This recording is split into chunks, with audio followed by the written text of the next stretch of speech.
Os guarás, de nome científico Eudocimus huber, ficaram séculos sem aparecer no litoral norte de Santa Catarina. Entretanto, atualmente, eles estão se reproduzindo em uma das maiores cidades do estado, especificamente na Baía da Babitonga, em Joinville. Hoje a gente vai falar um pouquinho sobre todos os fatores que levaram essa volta desse animal, essa reprodução, algumas teorias, e também trazer um pouco da vivência que eu observo enquanto faço o monitoramento da ponte de Joinville, onde foi o primeiro contato que eu tive com esses animais. Então eu já convido vocês a deixar o like, comentar, compartilhar e ajudar esse conteúdo a chegar a mais pessoas. Bom pessoal, como eu já comentei em outros vídeos aqui, eu já trabalho com fauna faz alguns anos, mas eu nunca tinha registrado o Eudocimus huber, o guará.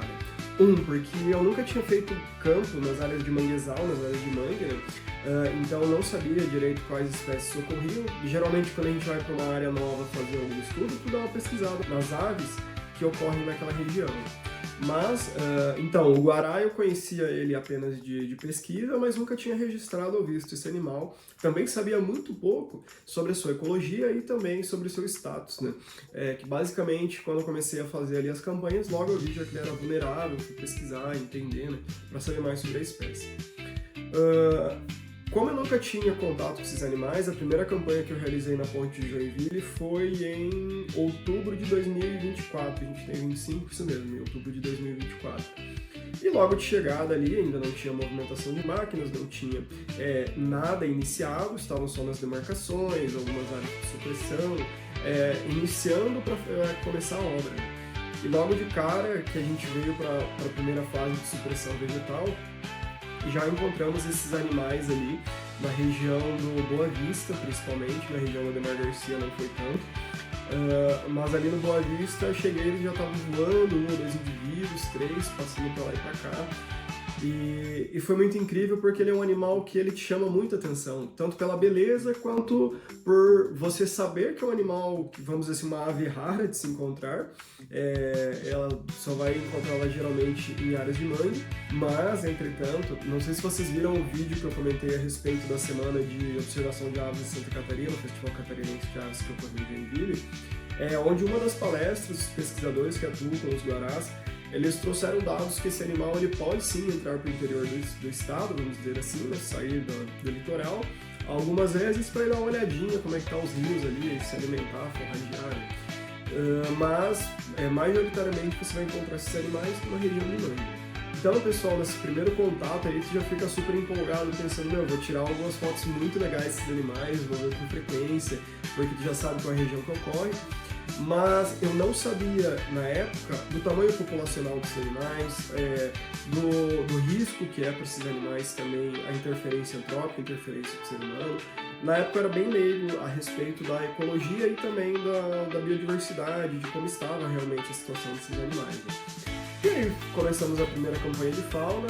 Na primeira campanha eu já fiquei maravilhado com esses animais, porque eles passavam de bando, voando assim, formação de V, então era 100, cento e poucos indivíduos passando, grupos de 30 também, porque a gente estava pegando a primeira campanha logo na entrada da primavera. Já era primavera, sim. Então esses animais eles estavam todos vindo para reprodução, porque atualmente eles estão se reproduzindo somente na Baía da Babitonga, em Santa Catarina, aqui na região sul, né? Se eu não me engano, pelos dados que a gente obteve na palestra, eles não se reproduzem em Guaratuba também, nem em São Francisco do Sul, eles descem para Joinville, na área da Baía da Babitonga, especificamente na ilha do Jaribatuba, para poderem se reproduzir. Então é muito incrível toda a ecologia desse animal. Um adendo, pessoal, eu fiz um vídeo sobre os guarás lá no canal do Smart Curiosidades, até vou deixar aqui no card para vocês, para quem quiser acessar depois, também vai estar no final do vídeo.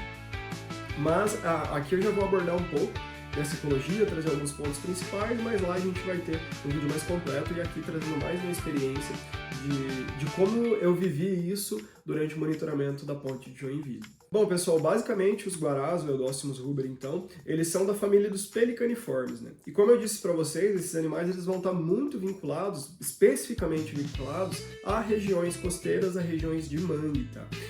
Especificamente, por quê? A coloração desses animais ela se dá por causa de um caranguejo chamado Uca maracuani, se eu não estou enganado, mas é do gênero Uca. É que eu sempre confundo Uca maracuani, Uca maracuana. o segundo nome ali do nome científico, às vezes eu dou uma erradinha. Mas enfim, é o gênero Uca. E ele só tem essa coloração por causa dos carotenoides que tem esses animais. Conforme eles se alimentam, esses carotenoides vão se acumulando, se depositando nas penas, dando aquela coloração magnífica. Outro ponto, pessoal, é que esses animais eles vão estar cada vez mais vermelhos, cada vez mais bonitos na época de reprodução. Porque isso mostra para a fêmea e também para o seu parceiro ali, enfim, que você está saudável, que você está se alimentando bem, que você é um bom caçador, enfim. Ali várias hipóteses a gente pode levantar aqui, mas a questão da coloração ela é muito importante na hora da reprodução, tá? Esse era um parênteses. Mas voltando. E por que eles são muito vinculados ao mangue além da alimentação? Né? Essa região eles também vão utilizar para se reproduzir. Né? Basicamente, as áreas de mangue, eles utilizam ali a vegetação, como o mangue branco, o mangue vermelho, o mangue preto, se eu não me engano, posso estar falando errado, mas o mangue vermelho e o mangue branco, eu sei que é o mangue amarelo, então eu não lembro quais que ocorrem aqui na região corretamente, mas são essas espécies de mangue que eles utilizam para fazer os seus ninhos no topo das árvores. Agora, entrando em um outro parênteses, pessoal. Por que é tão importante, então, o mangue e a conservação deles? Né? A gente pode trazer, já pela própria abertura desse vídeo, falando que esses animais eles ficaram cerca de 150 anos para mais, realmente centenas de anos, sem aparecer aqui, sem ter registro e sem ter grandes populações. Né? Por quê? A gente pode destacar como os principais fatores desses animais não ocorrerem por todo esse período, basicamente porque houve caça excessiva por esses animais, tanto pela pena, quanto pelos ovos, quanto para enfeite. A gente sabe, infelizmente, que tem muitos caçadores que matam animais para ter como um presente dentro de casa, como um troféu, né? Mandam empalhar, ou até mesmo pegam os ovos para tentar levar a chocar. Isso acontece também, que entra no tráfico de animais. Não sei dizer agora a respeito de como está hoje, tá, em 2025, o tráfico desses animais, mas, enfim. Então a gente tem a caça, a gente tem a predação dos ovos e também a coleta para tentar uma possível reprodução, e também utilizar esses animais para retirar as penas como adorno. Tá? Se vocês derem uma lida em alguns projetos, algumas pesquisas, principalmente, se eu não me engano, no trabalho de doutorado do Alexandre Grossi, traz um pouco da história desses animais. Então eles já eram relatados em cartas ali entre Portugal, Espanha, enfim, quando eles estavam colonizando o país, eles descobrindo, né, que os próprios indígenas daqui, eles pegavam esses animais tanto para casa, tanto para alimentação, tanto para a utilização dos ovos, e tiravam as penas para fazer adornos, para fazer cocar, para fazer colares, enfim. Então a sua coloração chamava muita atenção, e ainda hoje chama, tá? E outro ponto que a gente pode destacar também é a supressão do mangue, ou propriamente dito desmatamento, que vinha acontecendo lá em 1980, 1970, 60, por causa da expansão das cidades, né? Muitas vezes feitos de maneira ilegal. A gente sabe que isso acontece, e também às vezes de forma legal também, porque as leis ambientais antigamente não eram lá aquelas coisas para os animais. Tá? Hoje em dia elas são um pouco mais rígidas, mas mesmo assim a gente sabe que ocorre desmatamento à torta direito, e às vezes isso fica impune, às vezes não fica, mas ainda acontece. Então imagina lá em 1960, 70, quando não se tinha tanta atenção assim. Então todos esses fatores, eles se juntaram e acarretaram com que esses animais acabassem saindo de Santa Catarina, vamos dizer assim, do litoral, por conta dessa pressão. Aí a gente entra em um ponto, não se sabe se realmente, que eu não sou um pesquisador da área para afirmar, se esses animais realmente eles apenas pegaram e se mudaram de local, voaram para outro local, ou se eles realmente foram extintos e voltaram a ocorrer. Tá? Mas outro ponto, pessoal, de dados que eu presenciei na palestra também e em pesquisas é que qual que foi a teoria de retorno? Né? Aí eu vou pegar um pouquinho da história, trazendo ali meio por cima assim para vocês. Esses animais eles estavam também sumidos do sudeste, ou seja, da região de São Paulo também ali, mas em um determinado ano esses animais encontraram um local de mangue na Baía de Cubatão, próximo a Cubatão, em São Paulo ali. Não era uma área tão preservada, tão conservada, mas alguns grupos começaram a aparecer. Esses grupos, alguns indivíduos começaram a aparecer e começaram a frequentar a área e se reproduzir por ali. Como esses animais começaram a se reproduzir ali, com o passar dos anos, a teoria é que esses animais começaram a migrar, chegar em Santa Catarina. Chegaram no Paraná e depois chegaram em Santa Catarina. E aí, aos poucos, eles foram se repovoando, foram encontrando locais que eram adequados para eles se reproduzirem e foram ficando, aumentando a sua população. Tá? Outro parênteses aqui novamente. Tá? Aí qual que é a questão? Não sabe-se se essa população que iniciou essa colonização, essa reprodução, ela foi fruto de soltura, vamos dizer que tinha alguns animais em cativeiro e foram soltos.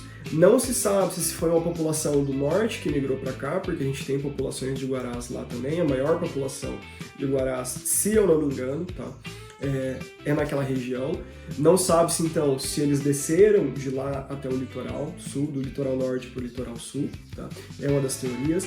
Não sabe-se se esses animais foram soltos ou se existiam alguns indivíduos realmente ali ainda muito escondidos e depois começaram a se reproduzir novamente quando os mangues ficaram mais conservados, mais preservados, a pressão antrópica deu uma diminuída e eles tiveram condições ali para voltar a frequentar e se reproduzir, se adaptando, né, a toda essa questão. Então, tem diversas hipóteses e a gente não consegue falar ao certo o que foi. Mas o que a gente pode trazer sim é que alguns estudos trazem análise genética desses animais e mostram que os indivíduos encontrados hoje no litoral sul de Santa Catarina, eles têm traços genéticos dos indivíduos encontrados na região norte do Brasil. Tá?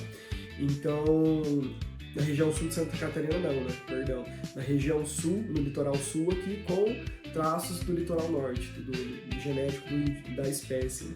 Então ficam em abertos, mas sabe-se que sim, tem traços da espécie do norte. Então fica aí a questão. São indivíduos que migraram de lá para cá, foram indivíduos que foram trazidos de maneira ilegal, talvez, ou legal, não sabemos, e soltos e em um determinado momento se adaptaram, se reproduziram, não se sabe. Tá? Mas esses animais voltaram a aparecer. Agora falando especificamente um pouco da região de Santa Catarina, principalmente aqui de Joinville, alguns estudos apontam que esses animais eles vinham se reproduzindo ali, começaram a aparecer um pouquinho antes de 2011, mas alguns estudos ali em 2011 foram iniciados, inclusive, de novo, o doutorado do Alexandre Gross aborda muito sobre isso, até vou deixar um link aqui embaixo para quem quiser ler esse estudo dele, que é maravilhoso, tá? Traz muitos dados. Tem muitos estudos da região de Guaratuba também, que também abordam as questões dos guarás e seu reaparecimento.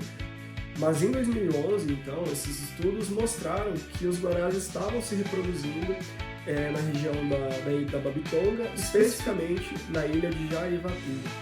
É uma ilha que é bem próxima da cidade aqui, de Joinville, se for ver, mas esses animais encontraram condições ideais ali. Não só os guarás, mas também outras espécies de aves que têm preferência por áreas alagadas, elas também se reproduzem ali. Se eu não me engano, são em torno de 12 ou 13 espécies, ou um pouco mais, tá? Mas, do guará, por que esse animal ele escolheu a ilha de Jaivatuba, tá?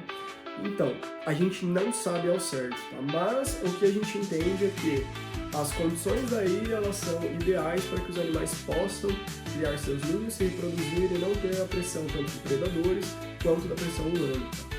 Outro ponto, pessoal, é que esses animais eles não vão nidificar somente na ilha do Jaivatuba, tá? Eles podem também fazer ninhos em volta, em áreas que eles achem seguras e que têm ali disponibilidade de alimentos, enfim, não tem uma pressão tanto de predadores quanto de pressão humana, né, para que eles possam se reproduzir. E essa ilha especificamente, pessoal, da área da ponte, se eu não me engano, ela fica a 1,5 km, 1,3 km. A gente tem o traçado da ponte aqui, em linha reta, dá 1,3 km mais ou menos. Para uma ave é um espaço pequeno, porque essas aves elas são migratórias, então elas voam bastante, elas se deslocam bastante, né? Mas como a gente faz o monitoramento da região ali, mesmo que tenha as áreas pré-estabelecidas, a gente acaba indo para o meu entorno ali, as margens do mangue, para ver as aves que estão ocorrendo, porque são avistamentos ocasionais, mas são avistamentos importantes também. Então essa ilha do Jaivatuba, eu já passei por dentro dela e eu entorno também para registrar os animais ali. E realmente, quando você vai no final da tarde ali, principalmente na primavera, você vê uma revoada de indivíduos descendo, tanto para dormir, né, quanto para nidificar. Então assim, uma experiência incrível. É uma das memórias mais lindas que eu tenho é de ver uma revoada desses animais no final da tarde. Eu vou até ver se eu acho o vídeo para deixar aqui para vocês, que é surreal e sem explicação o quanto é gratificante ver isso, pessoal. Bom, e trazendo insights, pessoal, a respeito da relação do Guará com o monitoramento da ponte de Joinville. Então, como a gente está toda hora para lá e para cá andando de barco observando, você percebe na prática que na maioria das aves que ocorrem na região de mangue, elas aproveitam a baixa da maré, quando a maré está vazando, para poder se alimentar aí dos bancos de areia, de terra, de lamaçais, enfim, onde os crustáceos, poliquetos e outros insetos aquáticos ali estão dentro, enfim, para poder se alimentar. E assim que a maré começa a subir, esses indivíduos eles vão subindo junto com a maré, ou seja, eles vão indo para a copa das árvores, eles vão para uma área de transição, uma área segura e firme, né? Que eles possam ficar ali aguardando a maré descer novamente para poderem se alimentar. Então é bem incrível. Outra coisa que você consegue reparar também é os horários de movimentação, né? Como eu mencionei para vocês. Em alguns momentos você vê os indivíduos saindo da ilha de Jarivatuba ali, que é a área que eles usam de ninhal para dormitório também, e eles vão se deslocar para as áreas de alimentação. Tá? Eu sei que alguns animais eles vão para essas áreas de alimentação e depois eles retornam ali para o seu ninhal de origem, né, para poder descansar. Então, tem fusos, vamos dizer assim. Bom, então basicamente você consegue entender toda a ecologia desse animal, né, observando na prática, em campo. Eu costumo dizer que é sofrido você fazer campo no mangue, porque é muito mais difícil você se locomover no mangue, onde está mole, onde você pisa ali, afunda. A área de movimentação é um pouquinho complicada por essa questão. Tu acaba cansando o dobro, né? Porque imagina, tu tá com a mochila, com água, com câmera, armadilha, enfim, diversas coisas.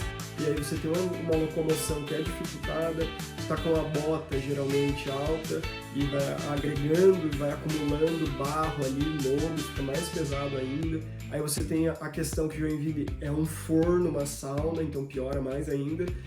Mas é muito gratificante você ter esses momentos de ver esses animais se alimentando, interagindo, voando, incrível. Quando você vê, por exemplo, uma revoada de tapicuru, às vezes eles passam, eu nunca notei na revoada de Guará, mas pode ser que faça também. Eles estão batendo as asas juntinho, você escuta só aquele barulhinho do bater de asa, da locomoção do ar, assim, é maravilhoso, pessoal, é maravilhoso, é muito, muito bacana.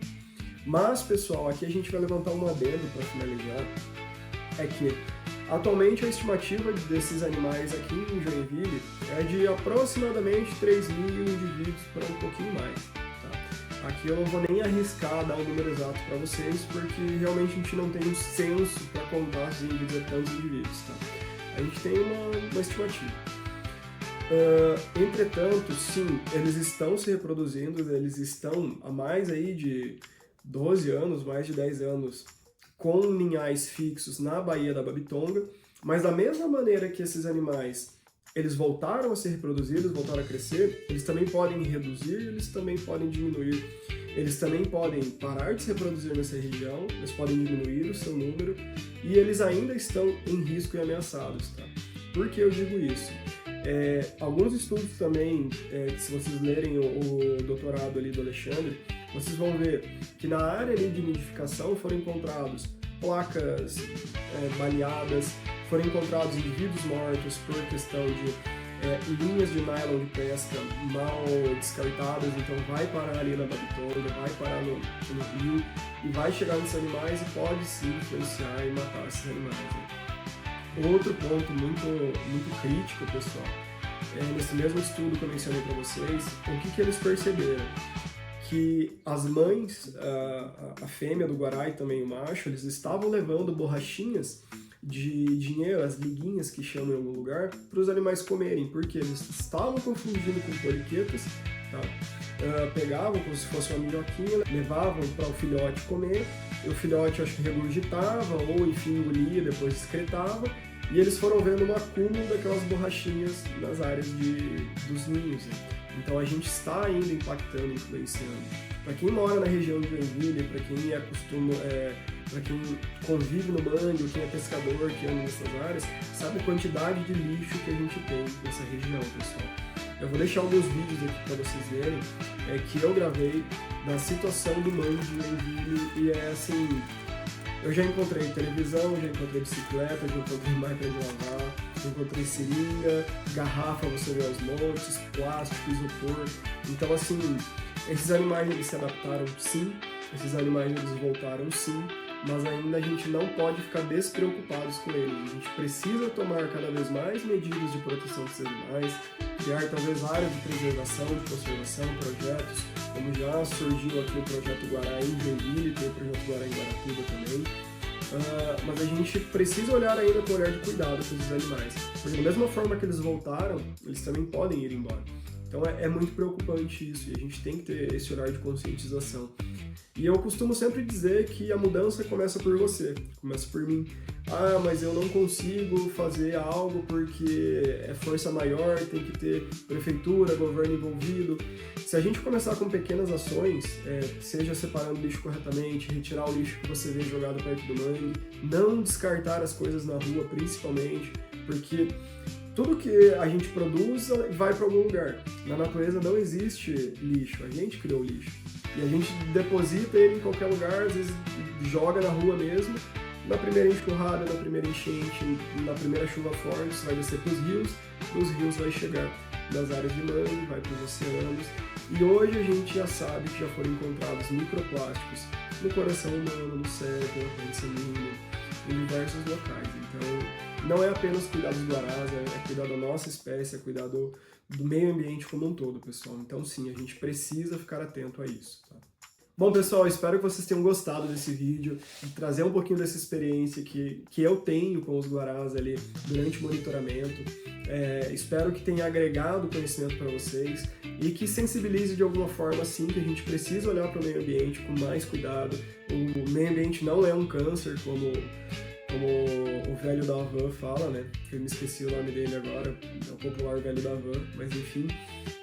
Não só ele, como muitos empresários olham para o meio ambiente como um empecilho, mas não, a gente tem que ter cuidado com as nossas áreas naturais. Quanto mais a gente desmata, quanto mais a gente impacta, pior vai ser para as espécies e para a gente mesmo, tudo volta. Então a gente tem que ter conscientização ambiental, sim. Para quem quer saber um pouquinho mais disso, olha o primeiro vídeo que eu postei aqui no canal, que a gente precisa se despir quando a gente fala de meio ambiente, né? Então para a gente ter um entendimento mais amplo. Bom, pessoal, espero que vocês tenham gostado. Não esqueça de comentar, compartilhar, manda para os amigos aí. E quem quiser ver mais a respeito dos guarás, tem o vídeo também, como eu mencionei para vocês, dos Smart Curiosidades. Vai aparecer aqui no final do vídeo, vai estar lá no início também no card e também na descrição aqui, tá? E até o próximo vídeo.